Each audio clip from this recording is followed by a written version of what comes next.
can see the recording option. Can you see that? Yes, sir. Recording option is on. Okay, that's great. Right. So thank you very much, and thanks for joining us.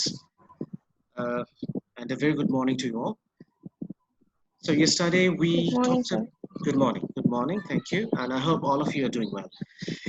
Now, yesterday, I mean, in our last lecture, we talked about translation studies, and we also talked about the development of the translation studies as a discipline and as a subject, and also its definition and its origin, that from where actually we have got this word translation. So we also talked about it. That is the etymology, and at the same time, the very prominent definitions given by famous scholars we also discussed about.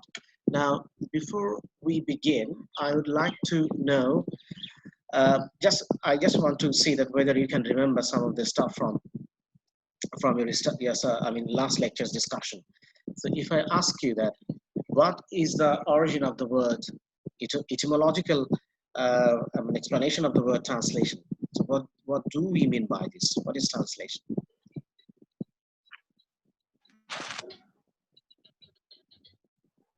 You can tell me. Translation is a process and a product. So product of what?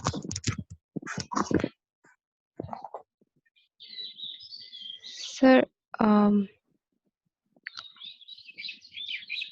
what kind of product actually you're so replacement of text. So replacement one language to another. Replacement from one language to another. Okay. You remember that the etymological, explanation of the word translation. Remember I talked about trans means across and issue means to carry. So it means to carry across, or a carrying across, or bringing across. And there is another word for this. That was the Latin, another Latin word, that is traductio. Translation means Yes. carry or leading our work. Okay. Yeah. If you just take a look at the etymological explanation of the word, or the etymology of the word translation, the Latin word, there's traductio, or traductio. So that is the Latin word, which meant which means to lead across or to bring across. Okay, so that means we will lead from the language, or our work from one language to another language. That's why it is called the to lead across. Okay, all right, and we also discussed metaphrase and paraphrase. So can anyone tell me what does it mean, metaphrase and paraphrase? We can say that. Yes. So metaphrase means translate word by word. Yes, word for word. And paraphrase yes, sir. And paraphrase refers the idea of the text. Just we translate only the idea of text. Okay, all right. That means we don't go for the word for word, but we can go for word, and at the same time we can also use the idea. So basically, we depend on the ideas, or in Bengali we call it bhavanubad. Exactly. So we take the whole idea and then we translate it.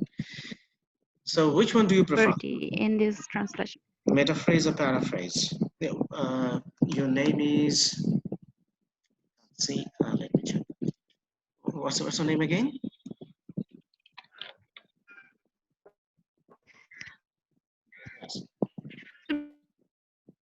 Both. Yeah, Charmin. Seems to me difficult. Both seems a little bit difficult. Okay, why do you think that both seem a little bit difficult? Why do you think that? Which one is more difficult, metaphrase or paraphrase? So paraphrase is more difficult than metaphrase is more difficult than paraphrase. And because in metaphrase we have to translate word by word, and we have to focus the diction and some rules like in poem, rhythm, and yes, sir. You're absolutely right. Okay, so you think that paraphrase is that is easier sir. than metaphrase. Metaphrase. Yes, But what if I ask you the question, which one seemed to be authentic? sir. Most Which one probably seems to be authentic? Yeah. metaphrase. Metaphrase, Yes, the it seems metaphrase. more authentic. Yeah. Yes. Okay. Yeah. Go on. Yes, sir. Right. That's great. Uh, then in our last lecture, I showed you Holmes and Tory map. Remember Yes, sir. Holmes and Yes, Tory sir. map? Yeah. So actually, Holmes he developed it, but later on, uh, another I mean, a famous academician from an Israeli famous academician. He was also working on this, so he extended this, and then afterwards, now we have got this shape. Now you can see that. So let's see. Let's talk about it again. So in the translation studies, we have seen that there are pure translation and there is applied part of the translation studies. So translation studies can be bifurcated, or it can be classified into two: pure and applied. And pure one is theoretical and descriptive, and applied, we can see it has been subdivided or classified into three other categories. That means there are three other fields in applied, that is translator training, translation aids, and translation criticism. And in the pure, we have theoretical and descriptive. And theoretical, you see, the theoretical part, it's quite extensive. It's general and partial. Then the partial is medium restricted, area restricted, rank restricted, text type restricted, time restricted, problem restricted. And also you can see all these text type and also time and problem restricted. All these three, it can be product oriented, process oriented, and function oriented. Now today we will try to know a little bit about it.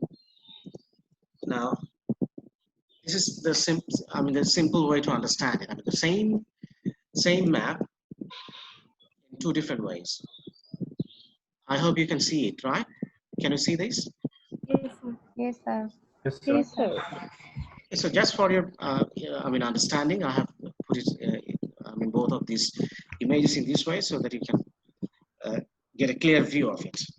Now, what is translation studies?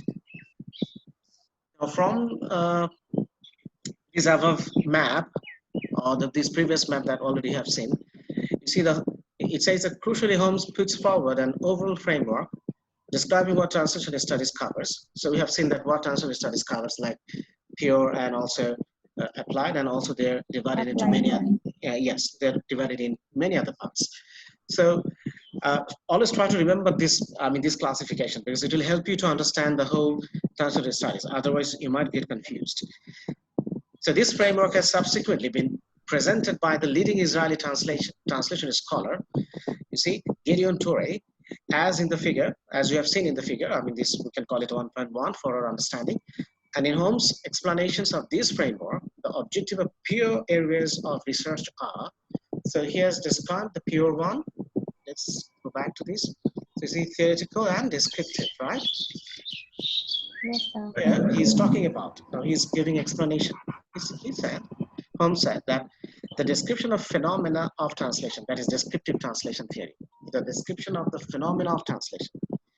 That means descriptive means something which has already been there. Okay, something that is already been that's been already been there, and what we have to do, we just have to describe it. For example, when you practice descriptive writing, you remember that we in the descriptive writing, what usually we try to do, we try to describe something that is in existence. Am I right? Yes, sir. Yes, sir. For example, if I ask you to describe your living room, or describe your study room if you have any, then you will describe it. That what are the things are there, how does it look, its color, shape, and different other, all the specifics we call it, or specifications of the particular things that you describe. That means in the market, we already have different kinds of translations. Here, market means actually, I don't mean literally the market. I mean that are available. I mean in the academic arena. That's actually I meant. That means in the academic arena already we have seen there are lots of translation works out there, right? Different kinds of novels. For example, classics in translation, as I mentioned, yes, I mean in my last lecture, that all these texts were translated before.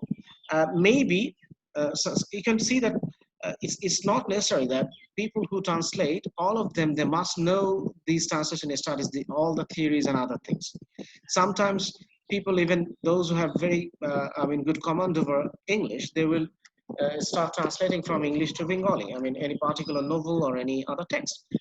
So in that case, we can say that already in the market, we have lots of books and lots of text from different genres. And translator or the translation, I mean, the critique, you remember, you see, look at this. See in the applied section, we have translator training, translation aids, and we have translation criticism. So you see the available texts in the market, the translated text, so the translation critique, I mean those who will criticize are those who are experts in translation studies. So they will take those texts and then they will describe that what kind of, whether knowingly or unknowingly by the translator, I mean what kind of technique, I mean, has been employed or has been used to translate that particular word. So from the existing text, they will describe that what kind of theories that we can apply that has been used, or the technique that has been used by the translator in this text while actually he was translating. Do you follow me what I'm saying? Do you understand it? Yes, sir. So that is descriptive. That means it is already there text. The texts are already there. We'll take some text, and since we have some knowledge of translation studies, the theories, then we'll see that what kind of theory or what kind of technique or mechanics actually already, have been used by the translator. So we'll try to figure it out. So that is why it is called descriptive translation theory. And then the second one is the establishment of general principles to explain and predict such phenomena, that is translation theory. So first of all, we'll take the text, then we'll try to explore different theories out of those texts that has been used by, that have been used by the author or the translator himself. And then we will accumulate all those principles and techniques, then we will formulate translation theory. That is the second stage or second part. We got it? Is it clear up to this? If you need any further explanation, Yes, please stop me and then I will explain if you need more explanation. Okay. Now, in the next slide, the theoretical branch is divided into general and partial theories. We have already seen that the theoretical branch, can you see it on the screen? For your reference, time and again, I'm just changing the screen so that you can have a better understanding. So the theoretical part, it has been divided into general and partial. So we have seen that in applied, we have only three, but in the pure section, we have theoretical and descriptive. So first comes the descriptive, then we get the theory from the descriptive part, and then we will try to figure out the general and partial theory. And later on, the rest of the things will come. So let's see. So here it says, the theoretical branch is divided into general and partial theories. By general, Holmes is referring to those writings that seek to describe or account for every type of translation and to make generalizations that will be relevant for translation as a whole. Partial theoretical studies are restricted according to the parameters, discussed text. We are going to discuss it next. That's right, the parameters discussed next. So you see, just take a look at it, that when we go through the general one, the general theoretical part, that will just tell us some very basic theories. And those basic theories will be applicable for all kinds of translation. That's why we call it general. Understood? Is that clear? Yes, sir. Yes, sir. Okay. So general, the theoretical part, the general part, that is applicable for almost all kinds of genres. So we'll have very basic ideas. For example, metaphrase and paraphrase. Metaphrase, translation and paraphrase translation. You see, we can apply these two for all kinds of translation, don't we? Can't we use it? Yes, sir. It is general. We can say, okay, this text is this translation work is general. We can say no, this translation work is that is metaphrase. Okay, this one is paraphrase. So we'll just compare it with the original text, the source text.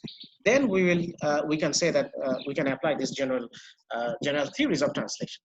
But the partial part, I mean the theoretical part, the partial theory, that is not applicable for all kinds of texts. For example, you can see the medium restricted.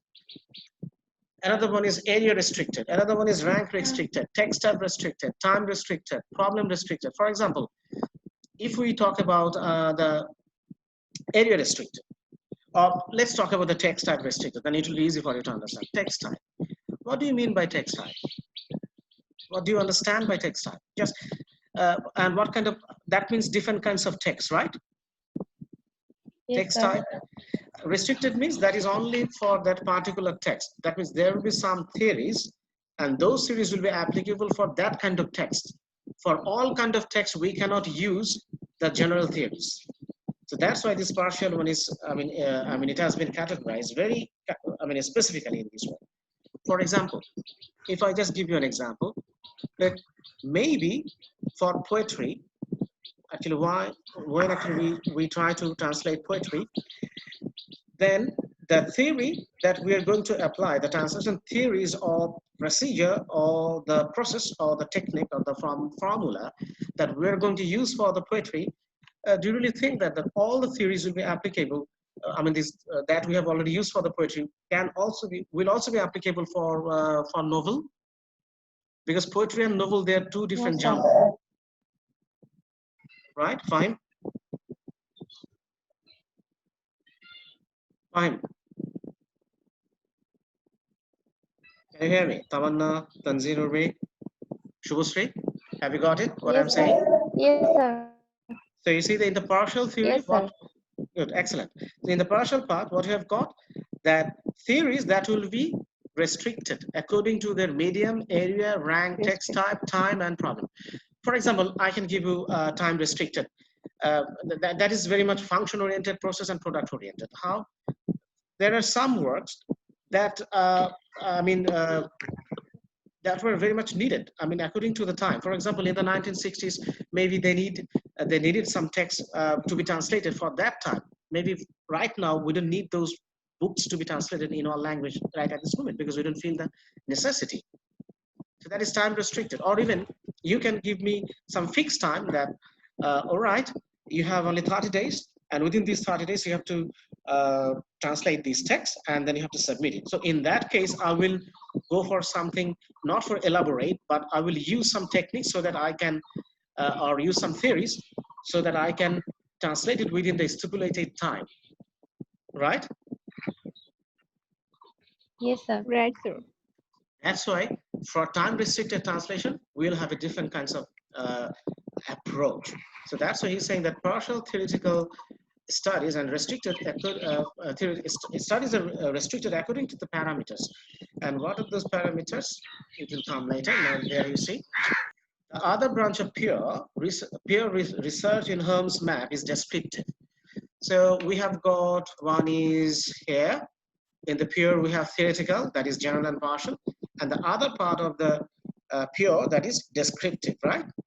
And you can see, can you see the screen? I have shared the easy one. Yes, So sir, you clearly. just Yes, look at sir. the cursor is visible. Can you see the cursor that I'm moving on? Yes, sir.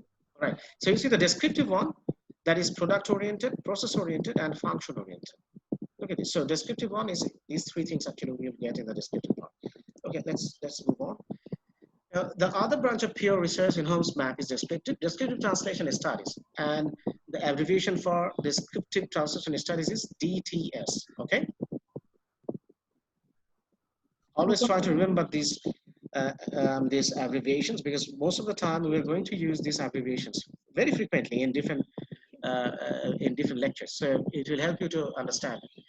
Descriptive translation studies has three possible foci. Foci means focus. The plural of focus is foci. Okay, so there are three possible, firstly, examination of the product, examination of the function, and examination of the process.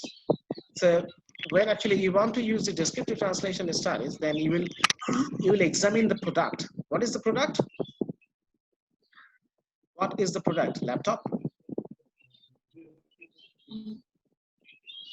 What is the product here? Text. Well, yeah, who said that? Shubhasri. The text. The text. Exactly. We have to examine the Yes, sir. text, and then we have to examine what is the function of this text, or how does it work? How did it work? And the process, that how actually this translation has been carried on. Okay.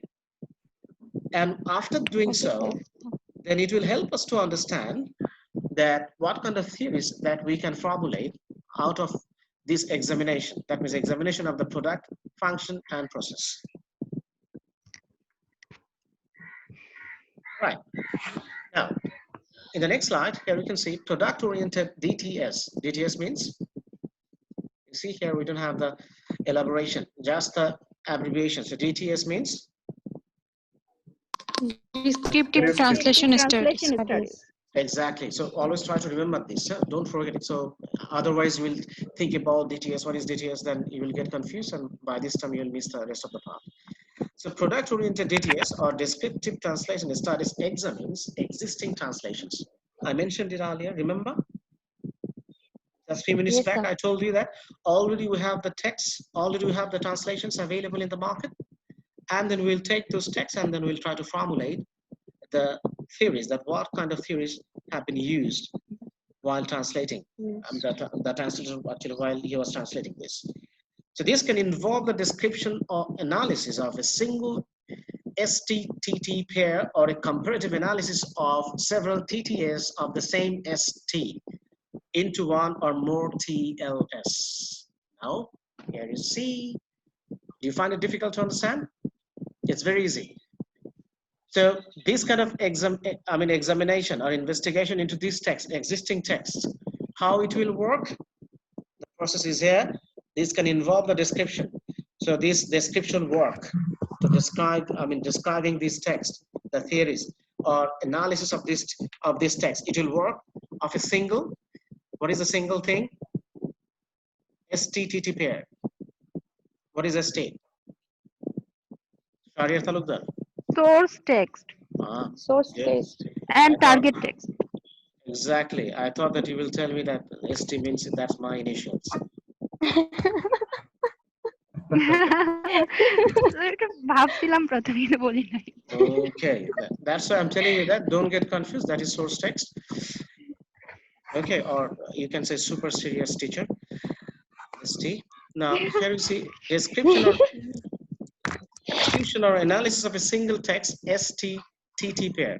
So we will take the source text and then we'll take the target text, okay? And then we'll see that how actually this translation worked. If I see that it deviates from the source text, Yes, then will you say that it's a good text, good translation? If the translation, the target text, the translated word, if it deviates from the main text, the source text, so can we say that that's a good translation?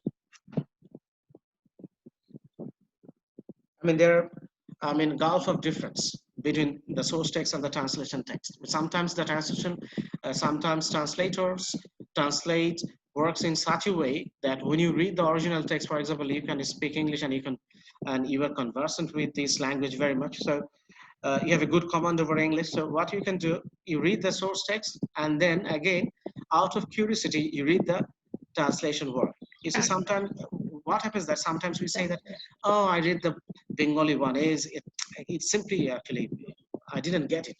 But when I read the original text in English, I found it very interesting. So the translation work, actually, it couldn't get hold of the idea of the source text. Don't we say that? Yes, sir. Because we didn't like the translation. Because when I read the original text, I found that original text is original, but the translated text actually simply it deviates, or you can say deflected from the original text. All right, so that is the problem. So we can do this. We can take the source text and the target text, then we'll compare, or a comparative analysis of several target texts of the same source text. Do you get it now? Yes, sir. For example, some very popular works. Can you give me any example? Any popular book which has been translated in Bengali by many translators? For So Gitanjali. Gitanjali, Excellent, excellent. Thank you very much. Thank you very much. Who said that first? I am. Sir Yes, sir. Shubhasri. Shubhasri and Fine, both of you. I really thank you, because I was looking for the name, and that is the perfect. You can see the precise example, perfect example for this. At least in this case, in this context. Look at this Gitanjali. It has been translated by many, like Brother James. He translated it. Then later on, you can see Rabindranath Tagore himself, he translated it, and W.B. Yeats actually he helped him to edit the book. You know that, right? You know that. Yes, sir. Okay. Yes, sir. So you see, the poet himself he translated, and he gave the book the name, The Songs of Offerings. The Songs of Offerings, Gitanjali. Offerings. And also Brother James and some other translators, they also translated this book. So now what we can do, we can take the Bengali text, because that is our source text, right? Right, sir. Yes, sir. And in this case, target text or target language, TL. What is the TL? Target language is English. English. So we'll collect all the translations of Gitanjali available in the markets, right? For example, we have Right, got sir. 4. So we'll take 4 together, and there is the source text, that is our Bengali version or the Bengali one. And then what we'll do, we'll read all the 4, and then we'll compare with the Bengali one, and we'll read the Bengali first, then we'll compare all those 4 texts, translation works. And then we'll try to find that which one is closer or very close to the original text. We'll do that, right? Yes, Do you get my point, what I'm saying? Yes, sir. So what will you do? We will try to see that which one out of these 4, which one is, more close, or you can say closer to the original text. Then we'll say that one is better than this one. In this way, we can say this is the best translation, or this one is the, if it is between 2 like Brother James and Tagore, then we can say, okay, Tagore's one was the better than Brother James' translation. Like Brother this. James. Okay. Now, these smaller scale studies can build up into a larger body of translation analysis looking at a specific period, language or text, or discourse type. So it says that it's kind of suggestion that what we can do, these smaller scale studies can build up into a large body of translation analysis. So we can take lots of translated works available in the market, and then we can, continue this comparative analysis or this comparison, and then we can formulate the theory. Now, larger scale studies can be either diachronic, following development over time, or synchronic at a single point or a period in time. And as Holmes foresees, one of the eventual goals of product-oriented DTS might possibly be a general history of translations, however ambitious such a goal might sound at this time. Now, Holmes actually, he had a kind of ambition or expectations that he's saying that if we can continue this kind of comparative study, taking different kinds of translation works of the same source text in the same target languages, as we have already given the example of Gitanjali, the Songs of Offerings. So in the same way, if he says that if we can continue this kind of analysis, comparative analysis in a larger scale, that he is very hopeful. He was very hopeful that we could get a very general history of translation we can get out of it. But at present, it seems that it's very ambitious, because it's not that only comparing those works we can find the general theory, but there are other processes, there are other procedures that we can also use to find the general theories of translation. So this is not the only way. Okay. At present time, we have seen that translation studies, it has developed, it has improved. But at that time, when Holmes and scholars like him, when he started, it was, it was nascent. It was developing as a subject. So it was in the offing, we can say. Now here, he has used two words. One is diachronic and another one is synchronic. Are you familiar with these words? Have you ever heard of this? Especially when you read psycholinguistics or maybe Introduction to Linguistics, they are actually, you could see these words, diachronic and synchronic. Yes, sir. Have you ever come across these words? Okay, no problem. Now here you see diachronic means following development over time. For example, for last 2 decades, how actually things, were developing. The theories or the translation. How, what was the quality of the translation, and what kind of translators actually were available at that time, and who were translating, what were their objective, what were their goal, purpose, and what kind of process and procedures and techniques that they followed. So you see, for last 20 years, we are comparing it. Then we call it diachronic development. But synchronic is in the given time. It's a very short period of time, a single point of time. For example, only in last 2 years, or maybe in 70s, what happened. So we don't consider the 50s or 60s or 80s or 90s. We are just looking at 70s. That is synchronic, a single point or a period in time, a single period in time. I hope you understood, right? Yes, sir. So diachronic, actually, it's huge for a longer period of time, right? And synchronic is for a short, Yes, sir. it's a really short period of time. Okay, that's great. So that's what he's saying, that can be either diachronic or synchronic. And he says that one of the eventual goals of product-oriented DTS, product is a source text and the target text, all the target texts, 4, 3, 4, 5, 6, all these things. So these are the products. So he said the product-oriented DTS elaboration is descriptive translation. Descriptive studies. translation So, studies. exactly. So product-oriented descriptive translation studies. That means we'll take the products, then we'll describe them, then afterwards we'll formulate the theories. Okay? Yes, sir. Okay, that's great. Okay, sir. So that was his ambition.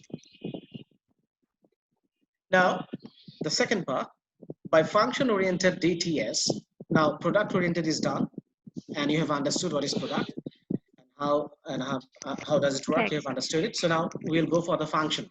So function-oriented DTS, or descriptive translation studies, Holmes means the description of the function of translations in the recipient's socio-cultural situation. It is a study of context rather than text. So in the product-oriented, you can understand it very easily that we are talking about text. But in the function-oriented, that how actually it worked in a specific context, in a specific socio-cultural situation, how this theory improved or developed, or how the translator actually, he thought about this translation work in a particular society, in a particular social situation or context. So that is the function-oriented DTS. So it's not only the text, but also the function. That means how did it work, and how actually it came into existence in that particular society or socio-cultural situation. That will be considered too, because that will give you a complete understanding of the translation theories. I told you in the last lecture, if you can recall, that when actually we try to follow the translation theories, then it's not only the text that actually you have to consider, but also as a translator or as a person who cares about theories, I must know the culture. I must know the rites and rituals of that particular society, and also I have to have some ideas about their religious beliefs and lots of other things. Even if it is possible, the anthropological studies must be done before we go for a translation work, because it's a very difficult thing, and you have to know about that. I can give you one example. For example, 100 Years of Solitude by what was the name of that author? 100 Years of Solitude? Gabriel Marquez. So Gabriel Garcia Marquez, you see, when he wrote this text, this novel, and he was from the South America. And you see, the South American society and their culture and tradition is completely different from us. Of course, we have some similarities, but in most cases, because of the geographical distance and their socio-cultural perspective was different from us. So that's why there are lots of differences. Now, if a translator from Bangladesh, if he tries to translate it, then he must have some basic ideas. It's not necessarily that he must travel to South American countries so that he can get some first-hand experience about the culture and tradition. Even without going there, he can collect some books, he can try to understand their socio-cultural perspectives, then he will start translating the work. Otherwise, he can misinterpret the text, the context, and as a result, the translation work, it will be regarded as a very poor one. And it might be considered as ineffectual in cases. Because if you don't know the situation or the socio-cultural situation of the South American countries, and you will find it very difficult to understand the text itself, then how could you translate it in Bangla from English to Bengali? I hope you have followed what I have said, right? Right, sir. Okay, excellent. That's great. Now, so Holmes means the description of the function of translations in the recipient socio-cultural situation. A recipient socio-cultural situation, that means it is a study of context rather than text. Now, issues that may be researched include which books were translated when and where, and what influences they exerted. So you have to think about the place, the time, and also you have to think about the influences, that what kind of influences actually it exerted at that time in that particular society when that book, especially the novel or the collection of poetry or any kind of book, actually what kind of influences it has exerted on that particular society. So if you are not aware of this, and at the same time, if you're also not aware of your own place, own country, and your own society, and also the timing, if you're not aware about it, then it will not be well received by the readers. So you'll not get good readership, and at the same time, your works will not be judged or evaluated as a good one. For example, right at this moment, we have democracy and we have capitalism and all these things. Now, if somebody translates a book from 50 years back, and that is about communism and socialism, do you really think that people are going to read that book at this time? Because nobody will show that much interest to read that kind of book, because that is not relevant with this, at this time. Because our time is, we call it open market or free market system, and also it is a capitalist society. At the same time, so we're very much materialistic. We have materialistic point of view, and in some cases we're hedonist, in some cases we are very greedy, and also the political system we have, that is democracy.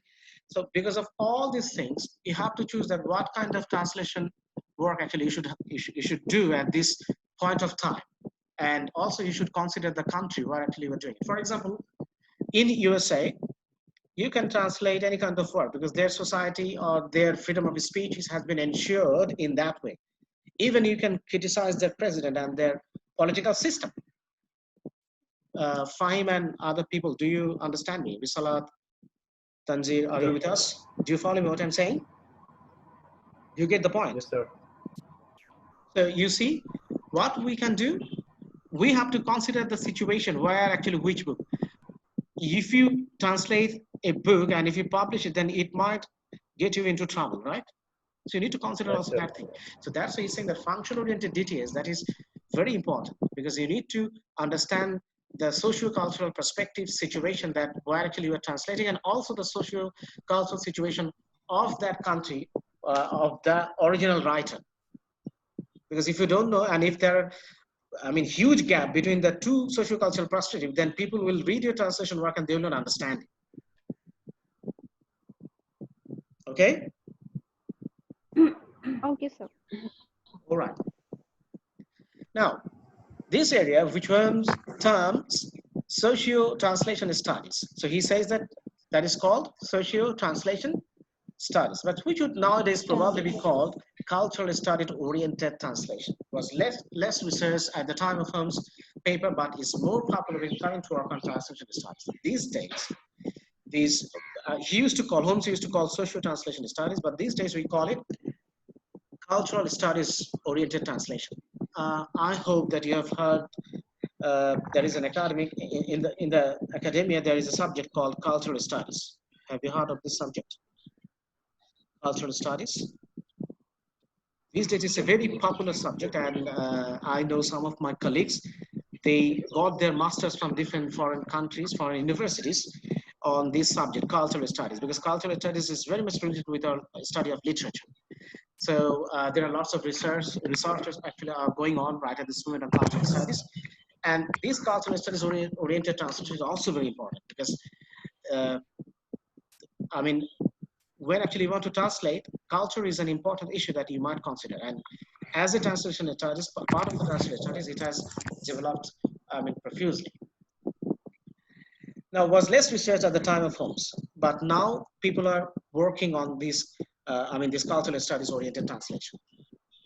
Now, the third one, process oriented DTS. So the first one was product oriented descriptive translation studies. Then second one is that we have read already. Function. That is, yes, function oriented descriptive translation studies. Now we'll talk about process oriented descriptive translation studies. Now, process oriented DTS in Holmes framework is concerned with the psychology of translation.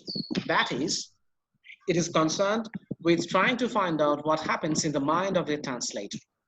Understood? Yes, sir. Yes, For sir. example, I'm a translator, and just I'll give you an example. I translated one of the poems by poet Al Mahmoud. Okay, and while actually I was translating, what was actually going on in my psyche, in my mind. So when I will give you the translation from English, Bengali to English, then you will read the translation, both the source text and also the target text. Then you will read and then you will try to understand that what kind of, I mean, psychological, you can see the framework actually he was experiencing, a psychological experience actually he was having at that time. So Holmes' framework is concerned with the psychology of translation. That is the concern with trying to find out what happens in the mind of the translator. Translator's mind, he was trying to understand it. So process-oriented will try to understand. Despite later work from a cognitive perspective, including think aloud protocols, where recordings are made of translators, verbalization of the translation process as they translate, this is an area of research which is only now being systematically analyzed. Interesting, isn't it? Yes, sir. Think aloud protocols. Have you noticed that phrase? Look at this on your screen. The cognitive perspective, that is psychological perspective, including think aloud protocols. That is called, while recordings are made of translators, verbalization of the translation process as they translate. That means when the translator will translate, he will utter those words in the target language and that will be recorded. And later on, then it will be analyzed that why actually he was uttering these and that, then later on he wrote this. Do you get my point? When I will listen to the recording, then I will try to understand that he translated in this way and then why actually he was changing the structure again and again, and then he perfected it and then he wrote it down. So we'll try to understand the process, how actually he translated it, and how many stages or steps actually he has followed, because he is verbalizing, he is uttering the words. For example, I gave you I gave you a sentence the other day. What was the sentence in Bengali I said? Or English?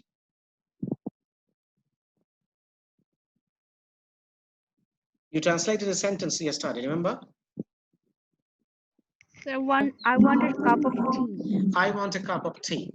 So I can say it, আমি এক cup চা খেতে চাই, আমি চা পান করতে চাই, Or I would আমি like to drink a cup of tea. or I can say আমার চা প্রয়োজন. So আমি if I translate the same single sentence with all this, now you tell me, I want a cup of tea. আমি এক cup চা চাই. That is a word for word translation. If I say আমি চা পান করতে চাই, আমি চা খেতে চাই, আমার চা খেতে ইচ্ছে করছে. Aren't they very close? All these translations, aren't they close? Yes, sir.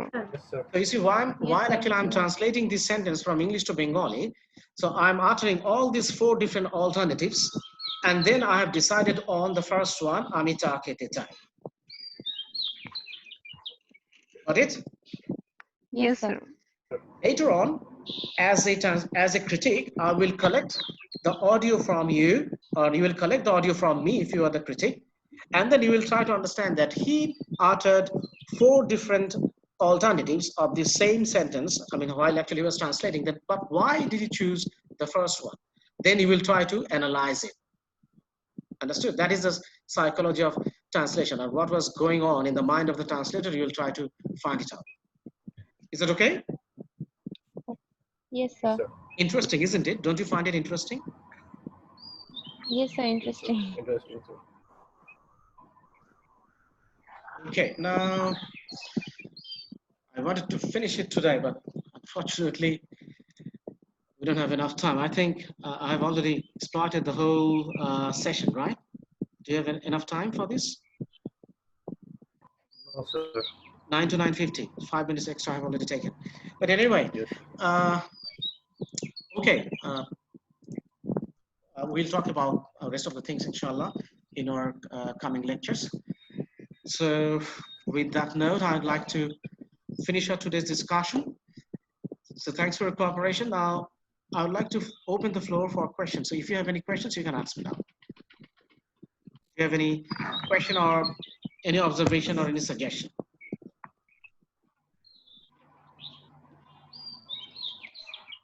Any question? Just tell me, did you find it okay? I mean, you understood the basic, right? So far we have discussed. Yes, sir. Right, sir. Yes, sir. So what is your opinion? How do you think that, I mean, translation studies as a subject, is it interesting, challenging, or it's very enjoyable, or all these things together? How do you find it now? What is your opinion? Sir, all these things are Interesting. You see, interesting, sir. we have never thought about it, that translation is such a tricky thing, right? And there are a lot to do. We never thought about it Right, sir. Yes, before sir. starting translation studies, that it is, there are lots of things, lots of mechanics and techniques and rubrics that are principles, philosophies that we have to follow while when actually we want to translate. So you see, it has opened a huge, I mean, treasure or trove, you can say treasure trove for us to, I mean, do this translation thing. So, okay, in our coming lectures, we will also talk about more on this, and also we'll discuss different kinds of theories, inshallah. So, if you don't have any other question, then I would like to conclude it here. Shall I? Sure, sir. Yes, All right. sir. Yes, sir. Okay, thank you. Thank you very much. Hope to Sir. Thank see you, you and sir. talk to you next time, inshallah. Take care. Thank you, sir. Hello, sir.